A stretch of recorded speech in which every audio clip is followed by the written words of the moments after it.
Hi అండి అందరికీ మనము హ్యాండ్స్కి హెమ్మింగ్ చేసే పని లేకుండా ఎలా స్టిచ్ చేసుకోవాలో చూద్దాము. మెయిన్ క్లాత్ మీద ఇలా లోపల వైపున లైనింగ్ క్లాత్ని పెట్టేసి ఒక హాఫ్ ఇంచ్ క్లాత్ ఇలా ఫోల్డ్ చేసి కుట్టండి. మనకి ఇలా కుట్టడం వల్ల హెమ్మింగ్ చేసే పని ఉండదన్నమాట.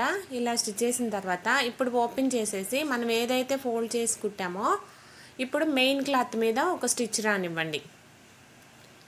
ఇలా పెట్టేసుకొని మెయిన్ క్లాత్ మీద చివరన ఇలా స్టిచ్ రానివ్వండి. ఇలా కుట్టిన తర్వాత ఇప్పుడు మనం లోపల వైపున లైనింగ్ క్లాత్ని చూసారా, దీని మీద కూడా ఒక స్టిచ్ ఇలా రానివ్వండి. ఇంక ఇలా రాంచిన తర్వాత మనం క్లాత్ని ఏదైతే ఫోల్డ్ చేసామో చూసారా, అది హెమ్మింగ్ చేసే పట్టీ అనమాట. దీన్ని ఇలానే వదిలేసి ఇంకా మొత్తాన్ని మనం స్టిచ్ చేసుకోవటమే, అంతే అండి. ఇంకా ఆ పట్టీకి మనం హెమ్మింగ్ చేసే పని అయితే ఉండదన్నమాట, చేతి పని చేసే పని ఉండదు. చక్కగా ఇలా ఈజీగా స్టిచ్ చేసుకోవచ్చు అనమాట. మనకి హెమ్మింగ్ చేసే పని అయితే కలిసి వస్తుంది అనమాట. ఓకేనా ఫ్రెండ్స్, వీడియో నచ్చితే తప్పకుండా ఒక లైక్ చేయండి. చాలా నీట్గా ఉంటుంది, కుట్టు కూడా మనకి కనిపించదు అనమాట. మనం స్టిచ్ చేసింది చూసారా ఎంత నీట్గా ఉందో.